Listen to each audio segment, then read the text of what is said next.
Hey everyone, I'm in Monroe, Washington. It's a small town with a fairground, kind of more rural and country. Like the further you get outside, I'd say it's probably the most rural, genuinely rural spot as you get outside of the Seattle, Bellevue area as you're heading east and you're going towards like Redmond and all that. So it's interesting to me that here, also where I grew up, not far from where I grew up in Woodinville, is a major IOOF cemetery. I is independent, O is order, O is odd, F is fellow. Independent Order of Odd Fellows, IOOF. That's how the organization got started. The women formed an organization through a guy named Schuyler that's called the Rebekahs, which means that most of the IOOF would be men and most of the Rebekahs would be women, similar to how there's Freemasons and a Freemason lodge, and then you have the Order of the Eastern Star and the female lodges. So the thing about IOOF is not a lot of people really know about them. You frequently will get on the internet and hear lots of theories related to the Freemasons, but this is, again, it's kind of like that company SAIC.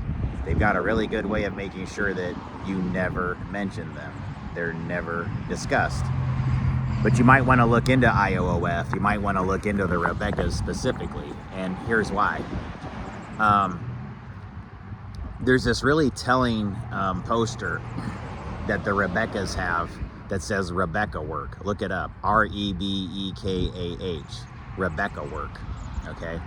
And it's like a old poster, allegedly from like the 1800s or whatever, that shows what the core fundamentals of being an odd fellow and a Rebekah are, but specifically to the women who are Rebekahs, like what their work is. And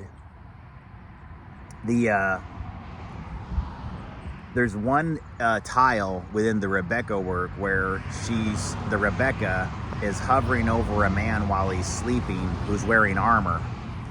And while he's sleeping, she's got the spike positioned on his skull, and she's raising a hammer about ready to strike into the spike, which will go into his skull. And I've always wondered, like, where does that fall within Rebekah work? I'm just kind of curious, because the rest of it kind of shows them taking care of people's kids and one another and taking care of the community, and it's all about community service type things and being a good member of society. But then you find that one where she's just like hovering over the guy about ready to drive a spike into his head, and you're going, well, what's that really about? Well, to be clear with you folks, one of the reasons why I'm here is because my family on my mother's side has strong connections to the IOOF.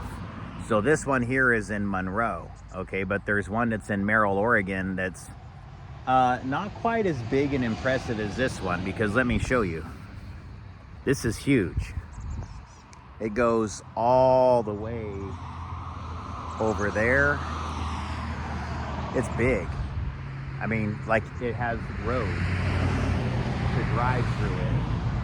And there's hundreds of headstones in here compared to like Merrill, Oregon, where it's mostly like a little hilltop. But see, Merrill, Oregon has two of them, and I haven't really spent significant time in the other one. I just know about the oldest one where my mother's side of the family is buried.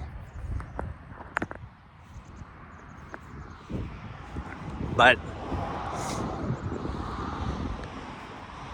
I think if you do some serious like record searches, you're going to find, like, if you go to find a grave and start looking into family names connected to Odd Fellows and Rebekahs especially, you're going to learn a lot. Here's what I think happened within these groups in America.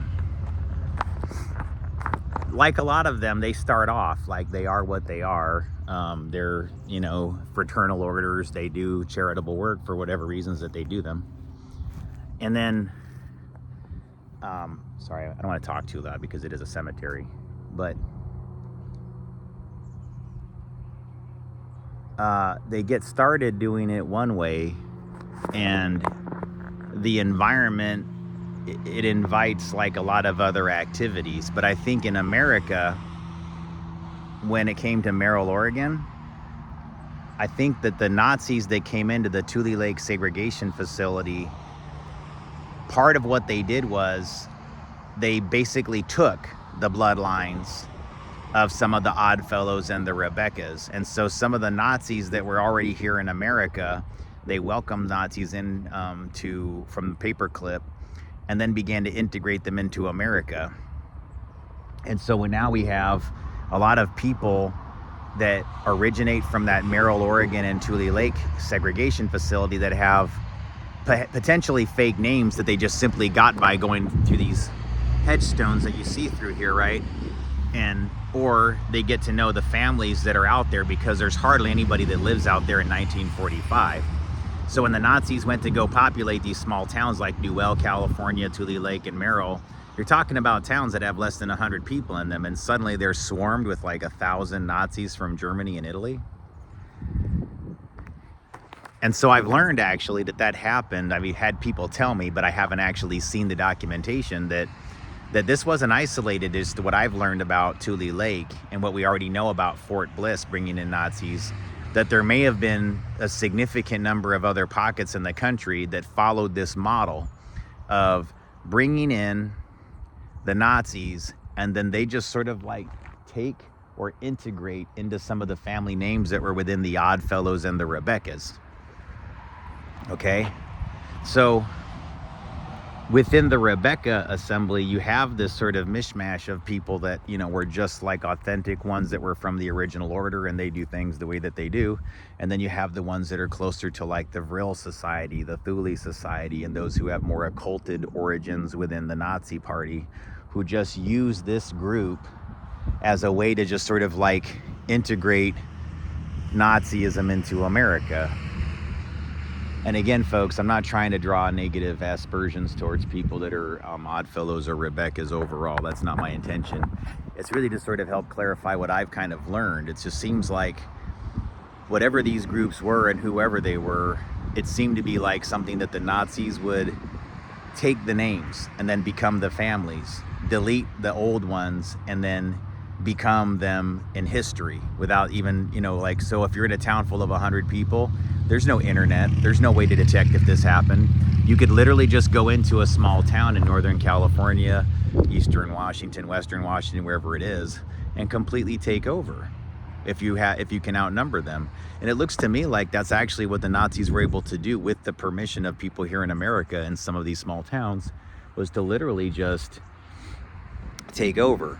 But the reason why I wanted to show you this one in particular was because just like you find roots to IOOF in my family in Southern Oregon, and I don't have anybody that's buried here that I know from my family, but the one in Merrill, Oregon, yeah, I have relatives that are actually buried up on the hilltop in that IOOF cemetery that's labeled just like this one is. So that's why I thought it was significant. And it's not only significant for that, it's because of the proximity to these alleged Elon Musk companies, you see.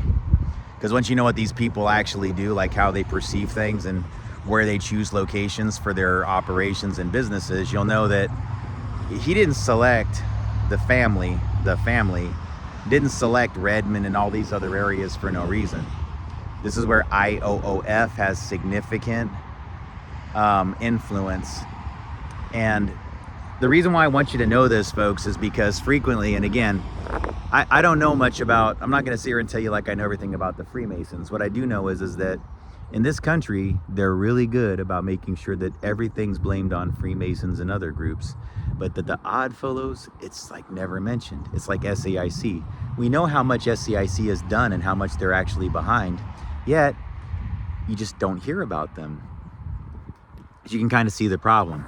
I don't know what it is about these groups like the IOOF, but they're always under the radar and it always gets blamed on somebody else. But I have to be honest with you, a lot of it's going to lead back in America to people in IOOF and Rebekahs.